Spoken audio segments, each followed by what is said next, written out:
SIR এর প্রতিবাদে ফের পথে নেমেছেন মমতা বন্দ্যোপাধ্যায়। রাজপথে আন্দোলন এবং গতকাল থেকেই ধর্মতলার মেট্রো চ্যানেলে অবস্থান বিক্ষোভ মমতা বন্দ্যোপাধ্যায় এবং আজ দ্বিতীয় দিনে পড়েছে এই অবস্থান এবং এই মঞ্চ থেকেই আজ বড় ঘোষণা করেছেন মমতা বন্দ্যোপাধ্যায়।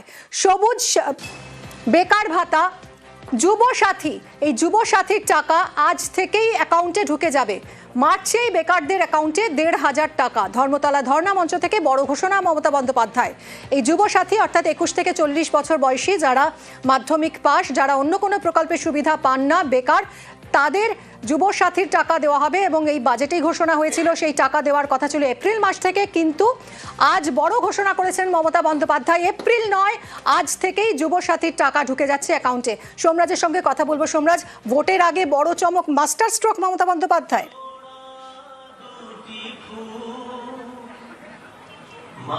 একদমই দেখো, ভোটের আগে বড় চমক মমতা বন্দ্যোপাধ্যায়ের, কারণ যুবসাথী প্রকল্পের টাকা ১ এপ্রিলের পর থেকে দেওয়ার কথা ছিল, কিন্তু আজ মমতা বন্দ্যোপাধ্যায় তার দ্বিতীয় দিনের ধর্ণা কর্মসূচির শুরুতেই ঘোষণা করে দেন যে ১ এপ্রিল নয়, আজ থেকেই রাজ্যের বেকার যুবক যুবতীদের অ্যাকাউন্টে এই টাকা পৌঁছে যাবে। যেখানে রাজ্য সরকার ইতিমধ্যেই ঘোষণা করেছে যে মাসে ১৫০০ টাকা করে দেওয়া হবে এই যুবসাথী প্রকল্পের অধীনে, যেখানে প্রায় আবেদন করেছেন ৯০ লক্ষের কাছাকাছি যুবক যুবতী ২১ থেকে ৪০ বছর বয়সে, যেখানে অনলাইন এবং অফলাইন দুটি ক্ষেত্রেই আবেদনের সুযোগ দিয়েছিল রাজ্য সরকার।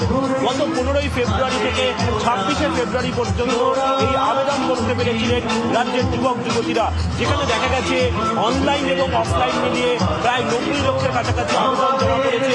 তাদের অ্যাকাউন্টে আজ টাকা পৌঁছে যাচ্ছে। রাজ্য সরকারের তরফে যে অন্তর্বর্তীকালীন বাজেট, সেই বাজেটে ঘোষণা করা হয়েছিল ১৫ই আগস্ট থেকে এই যুবসাথী প্রকল্প কার্যকর করা হবে। তারপর মমতা বন্দ্যোপাধ্যায় ঘোষণা করেন ১৫ই আগস্ট নয়, ১ এপ্রিল থেকে এটা কার্যকর করা হবে। কিন্তু আজ ভোটের আগেই মাস্টার স্ট্রোক দিলেন মমতা বন্দ্যোপাধ্যায়, কারণ তিনি ঘোষণা করে দিলেন আজ থেকেই যুবক যুবতীদের ব্যাংকের অ্যাকাউন্টে এই মার্চ মাসের ১৫০০ টাকা পৌঁছে যাবে। অর্থাৎ আজ থেকেই এই প্রকল্প কার্যকর হয়ে গেল। নবান্ন সূত্রে জানা যাচ্ছে আজ বিকেলের পর থেকেই যুবক যুবতীরা এই টাকা পেতে শুরু করবেন, তাদের অ্যাকাউন্টে ১৫০০ টাকা। একদমই সোমরাজ, অনেক ধন্যবাদ। আজ থেকেই বেকার ভাতা, এপ্রিলের বদলে আজ থেকেই অ্যাকাউন্টে যুবসাথীর টাকা। যুবসাথী ২১ থেকে ৪০ যারা শুধু পড়াশোনা করেন, স্কলারশিপটাকে আমরা বাদ দিয়েছি, কারণ ওটা তার পড়ার জন্য লাগে, সেটাকে আমরা ধরছি না। বাদ বাকি অন্য কোনো স্কিম না পেয়ে থাকলে তারা সকলেই, আমরা বলেছিলাম ১ এপ্রিল থেকে টাকাটা তাদের অ্যাকাউন্টে যাবে।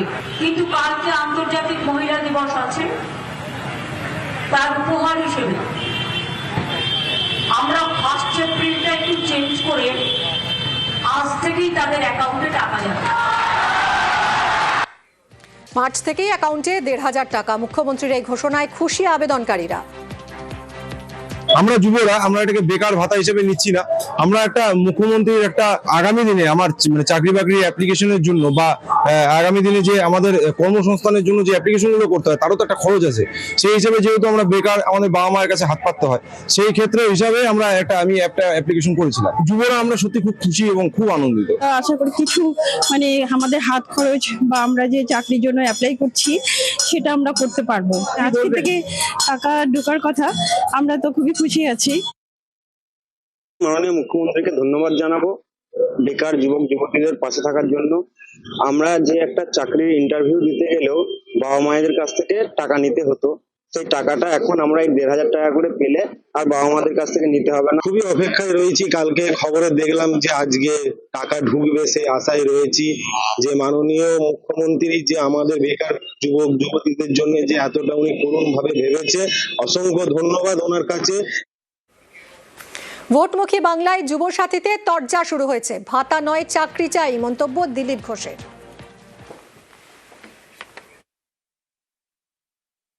চাকরি দিতে পারবেন না, ভাতা দিবেন। আমরা বলছি ভাতা নয়, চাকরি চাই। দেখা যাক কে পায়। ভাতা দিয়ে আর ভোট পাবেন। যে ভাতা পাচ্ছেন, যে লক্ষ্মী ভান্ডার পাচ্ছেন, নিয়ে নিন, ভোটটা বিজেপিকে দিন। ফের বঙ্গভঙ্গ জল্পনা, বাংলা ভাগের চক্রান্তের অভিযোগ করেছেন মমতা বন্দ্যোপাধ্যায়। নতুন কেন্দ্রশাসিত অঞ্চল নিয়ে জল্পনা বাড়ছে। বাংলা বিহারের ৬ জেলা নিয়ে কেন্দ্রশাসিত অঞ্চল, কোনোভাবেই বাংলা ভাগ বরদাস্ত নয় তোপ মমতা বন্দ্যোপাধ্যায়ের। কেন্দ্র সরকারকে চরম হুঁশিয়ারি তৃণমূল নেত্রীর।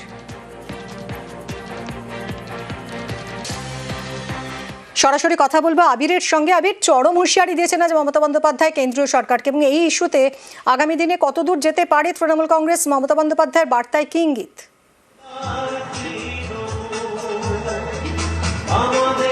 দেখো, গত 5 বছর ধরে বারবারই রাজ্যের বিভিন্ন প্রান্ত থেকে কখনো কেন্দ্রশাসিত অঞ্চল গঠন করা হবে, কখনো আলাদা রাজ্য তৈরি করতে হবে, এই নিয়ে বিভিন্ন সময় নানা বক্তব্য শুনতে পাওয়া গিয়েছে।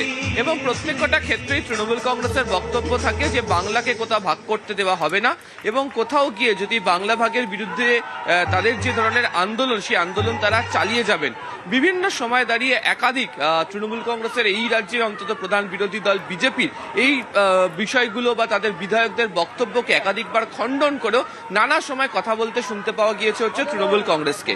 অতি সম্প্রতি, বিশেষত গতকাল থেকে দেখতে পাওয়া গিয়েছে যে সোশ্যাল মিডিয়া পোস্টে একাধিক ব্যক্তি এই ধরনের পোস্ট করেছেন, এবং বিহার এবং বাংলার বেশ কতগুলি জেলাকে নিয়ে আলাদা করে কেন্দ্রশাসিত অঞ্চল তৈরি করা হতে পারে সেই প্রসঙ্গের কথা বারবার ধরে উল্লেখিত করা হয়েছে।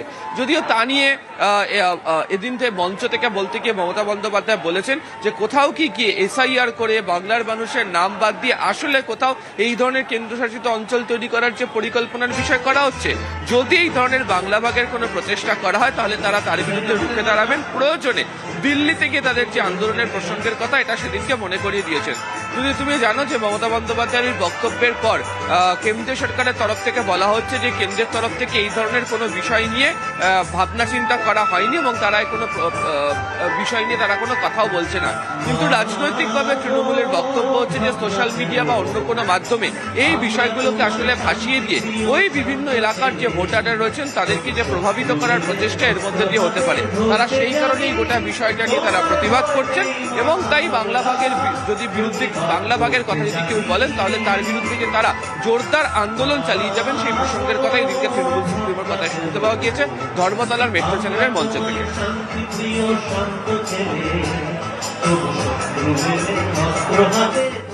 এরা কাউকে কাউকে দিয়ে নিশ্চয়ই খাইয়েছে। বাংলা বিহার ভাগ করে রেখে ইউনিয়ন টেরিটরি করবে। আরে বাংলায় হাত দিয়ে দেখো, বলো বাংলায় হাত দিয়ে দেখো।